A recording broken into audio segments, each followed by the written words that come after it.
There's an everyday image that is frequently used to indicate whether you're an optimist or a pessimist. It's simply a glass of water filled to its midpoint. The question is asked, what do you see? Is the glass half empty or half full? It's deceivingly simple because the intended question is, do you see what is there or what is lacking? Apparently, your answer indicates your broader outlook on the world. Are you an optimist, seeing the glass half full, or a pessimist, focused on the fact that it is half empty? Are you drawn to the beauty of nature, the good in people, the potential and possibility around you? Or are you more aware of environmental decay, overwhelmed by the poverty that exists, dismayed by the evil that people are capable of? Both sides of reality exist.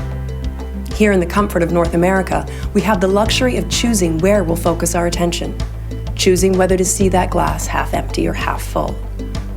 But imagine if you didn't have the choice. Imagine if the glass was always just empty. Or if there was no glass at all. Fortunately, there are those unique individuals who have the uncanny ability to see both realities, to embrace the optimism of what is and use it to make up for what isn't. They are bold examples of leadership. They defy the norm. They resist complacency and dare to live for a purpose outside their own interest. We can learn from them. We need to learn from them, because following their example is the only way to bring balance to the world's realities.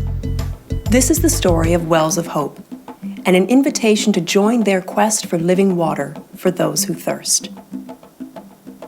Consider this. Roughly 75% of the human body is composed of water. Likewise, roughly 75% of the Earth's surface is covered by water. Appears to be an ideal relationship. Until you realize that only 2.5% of the Earth's water is consumable fresh water.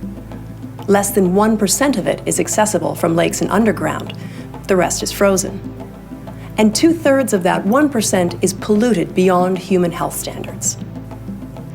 That leaves the 7 billion people who live on this planet sharing 1/3 of 1% of the Earth's freshwater resources. Reality check. Clean water is essential for life and good health. And a lack of clean water is a reality for 1 in 3 people around the world. So what does this mean? It means that almost 1/10 of global disease is caused by unsafe drinking water. It means that annually, over 3 million children die from water-related diseases. That's the death of a child every 8 seconds. It means that an additional 10 million people are seriously incapacitated from grave illnesses. It means that due to the burden of disease, people in water-poor areas also suffer from a lack of education, resulting in lower economic productivity. It means that a lack of safe water, sanitation, and hygiene remains one of the world's most fundamental and urgent health and development issues. It also means that for those of us who are fortunate enough to enjoy the so-called simple daily luxury of clean water, there is an obligation to share our unmerited good fortune with those in need. But how exactly do we share the much that we've been given? How do we share our glass, our sink, our bathtub, our swimming pools full of water with those who thirst? And who do we entrust to deliver what is most needed to those who need it most?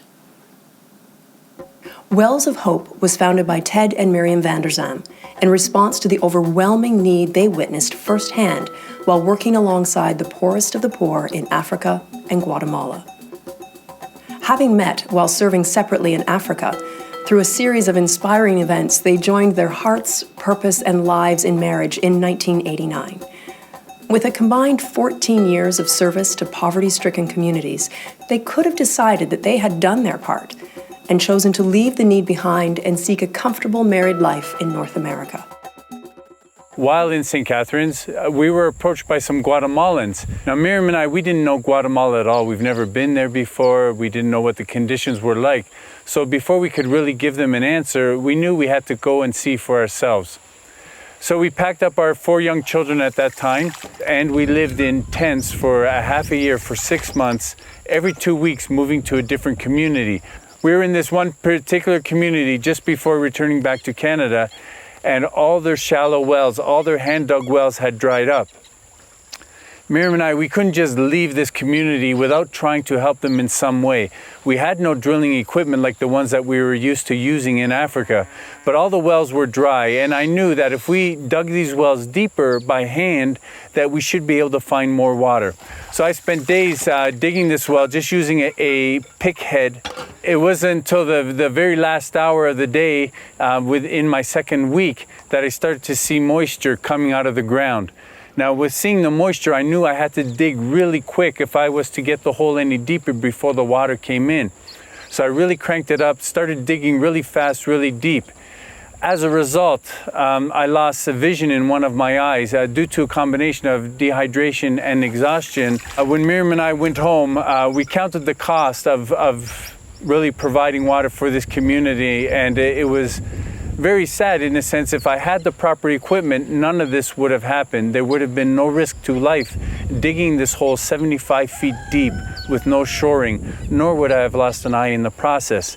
So Miriam and I decided, we can do something about this, but we need the proper equipment. And so Wells of Hope was born. We bought our first drilling rigs in Canada, and we drove them to Guatemala to start the Wells of Hope initiative. In 2004, 3 more families committed their gifts and unique talents to the team. Scott and Sandy Maxwell, Ben and Ree Obdine, and John and Marianne van der Zam became founding members of the Wells of Hope Board of Directors. Together with Ted and Miriam, these 4 families are dedicated to seeing God's work carried out in Guatemala. The core organization was enriched with the addition of Annalise Hozinga, who serves as Wells of Hope Secretary. Originally from Guatemala City, Annalise's command of Spanish and her insights into the Guatemalan culture have proven invaluable in forging international relationships. Although the original mandate of Wells of Hope was to drill wells and provide clean drinking water, that crucial foundation for life and good health, other basic social services have been added to their mission. Worldwide, education has been identified as one of the key factors in reducing poverty, lowering infant mortality, and increasing social and economic productivity. Wells of Hope is committed to working with communities to build, improve, and equip schools to ensure a brighter future for and through their children. An educator by profession, Ted wanted the Wells of Hope school building program to go beyond providing schools in Guatemala. He envisioned engaging North American students beyond fundraising in a relevant and proactive way. The result was a schools-based program that allows students here, who unknowingly take so much for granted, to learn of the need that exists worldwide and be part of the solution by providing meaningful student-to-student assistance. With an emphasis on everyone doing their part to make a difference, program leader Ben Obdine has inspired many Niagara region contractors to travel to Jalapa alongside high school students to help build elementary schools, providing not only education facilities, but village centers that draw people together and promote true community living. Subsequently, Packs of Hope was introduced to encourage North American children and adults to provide school supplies, basic necessities, and gifts to Guatemalan children. Leaders Scott and Sandy Maxwell clearly communicate the message of need and hope in a seemingly simple yet profoundly life-changing way. To date, over 10,000 students have joyfully received a backpack of treasures through the Packs of Hope program. As Wells of Hope teams connected with children through the school programs, they began to be exposed to the severity of the housing conditions their families were living in. They discovered many widowed and abandoned mothers caring for 5 or more children in nothing more than a shack. These so-called shelters did nothing of the sort and left already vulnerable families exposed to the harsh mountain climate. Even the wood fires they built for warmth and cooking offered more dangers than benefits due to trapped smoke and open flames. Surely this could only be seen as a glass half empty. Not in the eyes of the Wells of Hope organization. Scott and Sandy Maxwell coordinate the travel for over 200 self-funded volunteers every year, teams of individuals who, over a 10-day working trip, build a strong, safe house, complete with a smokeless stove, for a cost of about $2,000. John van der Zam has led many of these teams to provide displaced women and children with the security of a place to call home. The only question that remains is who benefits more from the experience. Countless teams of doctors, dentists, tradesmen, families, and students have been assembled and led and forever impacted by the people they passionately serve. Basic health care, construction of schools and homes, back-breaking laying of life-bearing water pipelines, and the building of relationships that bring a message of hope and love to the hurting and forgotten have all been delivered and inspired by volunteers.